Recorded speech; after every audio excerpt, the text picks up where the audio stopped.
నక్షత్రములను చదివేటువంటి ఒక విద్య ఉన్నది తూర్పు దేశంలో వారి శాస్త్రములలో రాయబడినది ఏమిటనగా, ఒక మహనీయుడు పుట్టినప్పుడు ఆయన రాజుగా పుడతాడని చెప్పేసి, ఆయన ప్రభువులకు ప్రభు పుడతాడని ఆ వాక్యము, ఆ మాట, ఆయన పుట్టినప్పుడు ఆకాశంలో ఒక నక్షత్రం పుడుతుందని ఈ నక్షత్రము గురించి మీకా చెప్పలేదు, ఈ నక్షత్రము గురించి యెషయా చెప్పలేదు.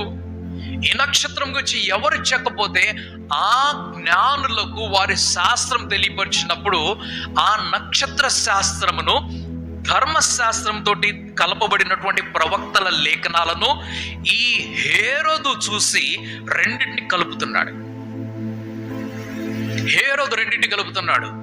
ఎవరో కాదు, ఆ జ్ఞానులు కాదు కలిపింది ఈ మాటని, ఇక్కడ ఉన్నటువంటి ప్రవక్తలు కాదు కలిపింది. హేరోదు